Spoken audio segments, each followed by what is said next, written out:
ओम नमः शिवाय। नमस्कार दोस्तों, स्वागत है आप सभी का हमारे चैनल भक्ति ज्ञान में। दोस्तों, आज मैं आपको शिव महाप्राण की कथा का श्रवण करा रहा हूँ। आप सभी भक्तजन इस कथा को श्रद्धा पूर्वक मन लगाकर सुने। भगवान शिव जी आप सभी की मनोकामना पूर्ण करेंगे और आप सभी के कष्टों को हर लेंगे। इतना कहकर ब्रह्मा जी बोले, हे नारद, शिव जी इस प्रकार पार्वती का हठ तथा प्रेम देखकर अत्यंत प्रसन्न हुए तथा उन्होंने अपना यथार्थ मुख्य स्वरूप, जैसा कि नारद जी ने उमा से कहा था, धारण कर लिया। मस्तक पर जटा, गंगा की धारा तथा चंद्रमा विराजमान, ललाट पर त्रिपुंड लगाए हुए, कानों में कुंडल पहने, गोल गोल सुडोल कपोल, तीन नेत्र, नाक तथा ओष्ठ परम सुंदर, हाथ पांव की उंगलियां लाल लाल, इसी प्रकार प्रत्येक अंग प्रत्यंग अत्यंत सुंदर एवं सुभगता, जिस रूप का पार्वती ध्यान कर रही थी, शिव जी ने उसी प्रकार का रूप धारण कर उसको दर्शन दिए और कहा कि हे पार्वती, तुमने हमारी इतनी आराधना तथा तपस्या की है जितनी आज तक किसी ने नहीं की। तुमको ग्रहण करके हम भी लोक में पवित्र होते हैं। यद्यपि हमारा तप और संयम अत्यंत दृढ़ है, परंतु तुम्हारे तप ने उसे भी हिला दिया। हमने पहले भूतों को, फिर सप्त ऋषियों को तुम्हारे पास भेजा, जिससे तुम्हारे दृढ़ तप की ख्याति संसार भर में प्रसिद्ध हो। तुम क्रोध ना करो, क्योंकि हमने यह सब बातें तुमसे प्रकट होने के लिए तथा परीक्षा लेने के लिए की हैं। जैसा कि कुमार घड़े को संभालने के लिए ऊपर से उसे पीटता है, हमने तुम्हारी भक्ति को संसार रीति के कारण ही देखा है। तुम समस्त संसार की माता तथा वह देवी हो, जिसके चरण कमलों की सेवा देवता आदि सब करते हैं। तुम उत्पत्ति, पालन तथा प्रलय के हेतु तीन गुण धारण करती हो। तुम ही तीनों लोकों को आनंद देने वाली हो। तुम्हारे रूप, गुण तथा प्रभाव असंख्य हैं। तुम्हारा ही अंग लक्ष्मी, वाणी तथा ब्रह्माणी है। तुमने मुझसे सगुण अवतार लेते हुए जानकर गिरजा का अवतार लिया है। जिस प्रकार शब्द एवं अर्थ में कोई अंतर नहीं है, उसी प्रकार हमारे और तुम्हारे बीच में भी कोई अंतर नहीं है।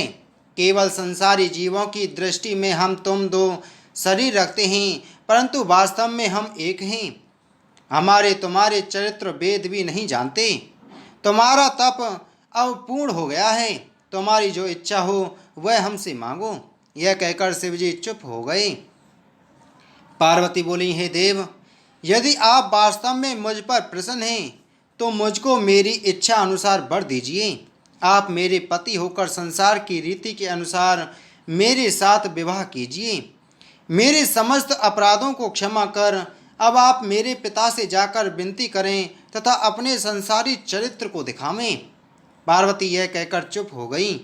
तब शिवजी ने कहा, हे गिरजे, तुमने जो वरदान मांगा है हम उसे स्वीकार करते हैं। यह कहकर शिवजी अंतर ध्यान हो गए। तब देवताओं ने जय जयकार किया। आकाश से पुष्प वर्षा हुई। विष्णु में तथा अन्य देवता गिरजा के चरणों पर आकर गिर पड़े तथा हर्ष के कारण गिरजा की स्तुति करने लगे। जो कोई उस स्तुति का पाठ करता है उसके सब मनोरथ पूर्ण होते हैं। उस स्तुति को सुनकर पार्वती ने सब देवताओं से कहा, हे देवताओं, तुम सब अपने अपने घर जाकर प्रसन्न रहो। मैंने कठोर तप किया है, इसलिए देवताओं के सभी कार्य पूर्ण होंगे। शिवजी ने मुझको वर दिया है कि तुम्हारा कोई कार्य शेष ना रह जाएगा।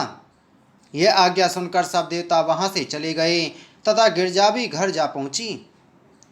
उस समय जो हर्ष हिमाचल एवं मैना को हुआ उसका वर्णन नहीं किया जा सकता।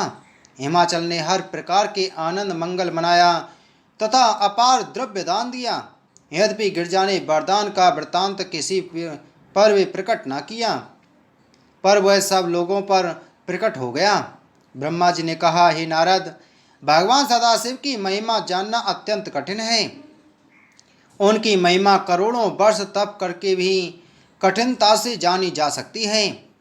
वे शरीर धारण कर अनेक प्रकार की लीलाएं रचते हैं तथा संसार के जीवों की भांति प्रकट होकर अपने भक्तों के कार्य पूरे करते हैं।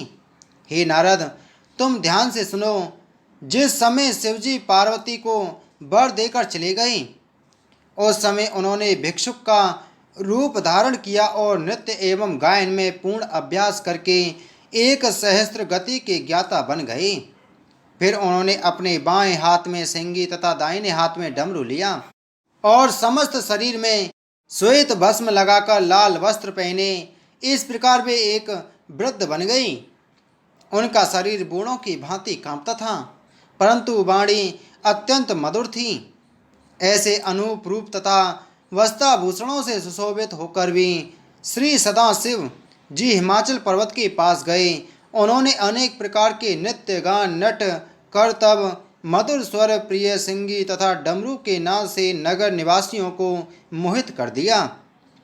उनके इस करतब को देखने के लिए चारों ओर से झुंड के झुंड पर्वत निवासी एकत्रित होकर, यहाँ तक कि सभी बूढ़े, बालक, स्त्री, पुरुष वह मधुर शब्द सुन घरों से बाहर निकल आई। इस प्रकार कोई भी शिव के उत्तमोत्तम ताल एवं प्रिय स्वर सहित राग द्वारा मोहित, विह्वल तथा अधीर होने से शेष न रहा। पार्वती उस आनंददायक स्वर में मग्न हो गई। वे शिव की मूर्ति का मन में ध्यान धरकर अत्यंत प्रसन्न हुई तथा उन्होंने अपने मन में शिव की स्तुति की। तब शिवजी कृपालु होकर बैठ गए। जब मैना को चेत आया, तब वह योगी को अत्यंत प्रसन्न हो हीरा, पन्ना, मोती, मणि आदि थाल में भरकर देने लगी।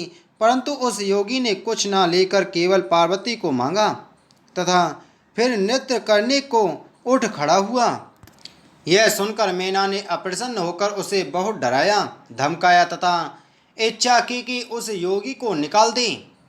इतने में हिमाचल भी वहां आ पहुंचे और वृतांत सुनकर क्रोधित हुए। उन्होंने आज्ञा दी कि इस योगी को तुरंत यहाँ से निकाल दो। हिमाचल के सेवक इस आदेश को पाकर उस योगी को निकालने को उद्यत हुए, परंतु वे उस योगी के प्रताप से उसके निकट भी न जा सके।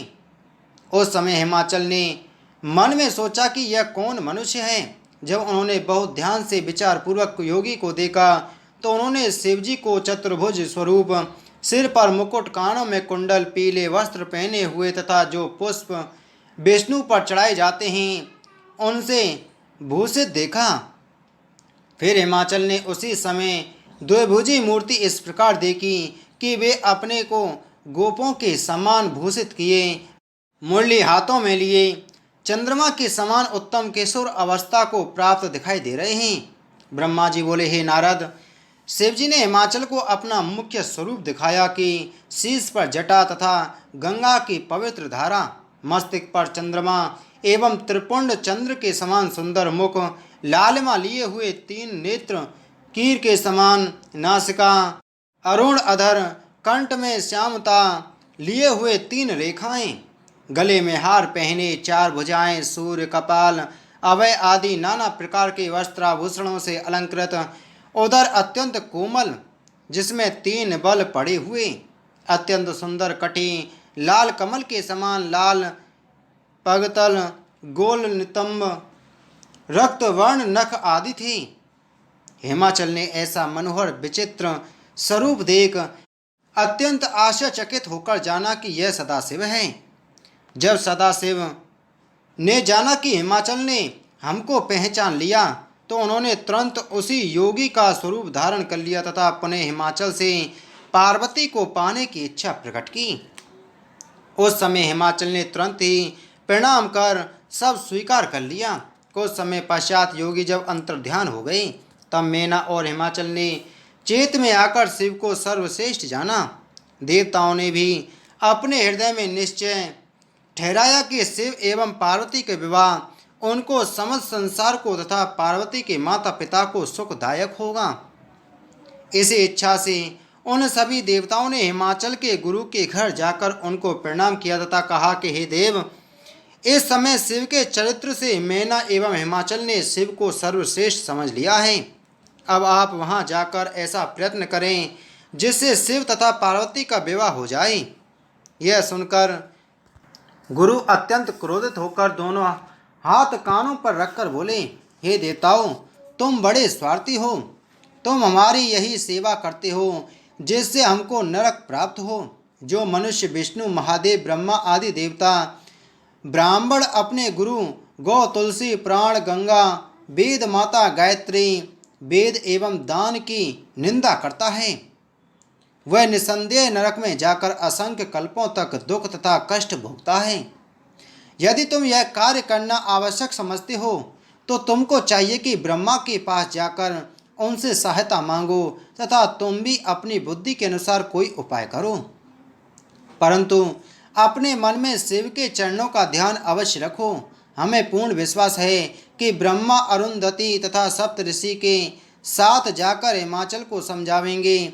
हमको अपने तपोबल से यह भी पूर्ण विश्वास है कि पार्वती को शिव के अतिरिक्त और कोई प्राप्त नहीं कर सकता। यह कहकर गुरु चुप हो गए। ब्रह्मा जी बोले, हे नारद, गुरु के आदेशानुसार समस्त देवताओं ने हमारे पास आकर अपना मनोरथ कहा। हमने उनसे कहा कि तुम हमें शिवजी की निंदा करना सिखाते हो। क्या अच्छे लोगों का यही धर्म है? भला पिता की यही सेवा करना लड़कों का धर्म है? शिव की निंदा सबको दुख देने वाली है। वह विपत्ति की जड़ तथा सब प्रकार के आनंद मंगल को नष्ट करने वाली है। मैं तुम्हारी इस विषय में कोई सहायता नहीं करूँगा। तुम सब मिलकर शिव के पास जाओ तथा विनय करो, क्योंकि पर निंदा दोनों लोकों में दुखदायी होती है। यह सुनकर वे सब कैलाश पर्वत में जाकर शिव की प्रशंसा एवं स्तुति करने लगे। वे बोले, हे विश्वपति, हिमाचल आपका बड़ा भक्त है। उसने आपको पर ब्रह्म जानकर इच्छा की है कि अपनी पुत्री आपको देकर मुक्ति प्राप्त करें। अस्तु, आप इस प्रस्ताव को स्वीकार करें। देवताओं की यह विनती सुनकर शिवजी हंस दिए तथा उन सबको अत्यंत प्रसन्न कर विदा किया। इसके पश्चात वे अति सुंदर ब्राह्मण शरीर धारण कर हाथ में श्वेत रत्नों की माला पहने, मस्तक पर तिलक लगा, गले में सालग्राम की मूर्ति डाल, उत्तमोत्तम वस्त्र धारण कर वैष्णवी वस्त्रों से भूषित हो अति चतुरता से हिमाचल के घर गए। हिमाचल सब परिवार उनके आदर के लिए उठ खड़ा हुआ। पार्वती ने उस ब्राह्मण रूप की बड़ी भक्ति से पूजा की। उन्होंने पहचान लिया कि ये शिवी हैं। ब्राह्मण ने आशीर्वाद देकर कुशल क्षेम पूछा। तब हिमाचल ने उनसे पूछा, हे महात्मन, आप कौन हैं तथा किस कार्य से आए हैं? ब्राह्मण रूपी शिवजी ने उत्तर दिया, मैं ब्राह्मण हूँ और पर्यटन करता रहता हूँ। मैं अपने गुरु की कृपा से तीनों लोकों को पहचानता तथा सब बातों को जानता हूँ। मनुष्य तीनों लोकों में कोई काम करता है, मैं उसे अपने मन में ही जान लेता हूँ। ब्राह्मण ने कहा, हे राजन, तुम्हारी यह प्रबल इच्छा है कि पार्वती का विवाह शिवजी के साथ हो। मैं तुम्हारे भले के लिए कहता हूँ कि तुम ऐसी रूपवती गुणवती कन्या को ऐसे बुरे एवं निर्गुण व्यक्ति को क्यों देते हो, जिनकी सेवा संपूर्ण सृष्टि देवता, मुनि, दैत्य, सिद्ध आदि सब करते हैं। उन विष्णु के ही साथ इसका विवाह करना उचित है। इस विषय में तुम अपने भाई बंधुओं से परामर्श कर ले लो। यदि तुम यह कहोगे कि पार्वती को शिव के अतिरिक्त अन्य पति स्वीकार नहीं है, तो यह बात स्पष्ट है कि रोगी को उपत्ति ही भाता है, कोई गुणकारी औषधि रुचिकर नहीं लगती। यह कहकर ब्राह्मण रूपधारी शिव वहाँ से चल दिए। उस समय हिमाचल के नेत्रों से दुख और चिंता के अश्रु बह चले। तब मैना ने हिमाचल से कहा, हे स्वामी, मेरी बात सुनो, जो अंत को अच्छी फलदायक होगी। आपको यही उचित है कि सब पर्वतों को बुलाकर उस ब्राह्मण के कथन के विषय में अवश्य पूछें, क्योंकि उसकी बातें सुनकर मुझको बड़ा संदेह हुआ है। जब तक यह बात स्पष्ट न होगी, मुझे बहुत ही भय बना रहेगा। आप भी ब्राह्मण की बातों पर अच्छी प्रकार विचार करें। यदि ऐसा ना किया तो मैं या तो घर त्याग कर वन में जा रहूँगी या विष खाकर मर जाऊँगी। मैना यह कहकर अत्यंत कुपित होकर पार्वती को साथ ले को भवन में जा बैठी। हिमाचल मैना का यह चरित्र देखकर अत्यंत दुखी हुए तथा उसके पास जाकर अनेक प्रकार से समझाने लगे। उन्होंने समझाते हुए कहा कि तुम इस प्रकार को भवन में क्यों पड़ी हो। फिर हिमाचल बड़े आश्चर्य में पड़कर सोचने लगा कि शिव ने यह चरित्र कैसा किया। बोलो शिव महाप्राण की जय। बोलो शिव शंकर भगवान की जय।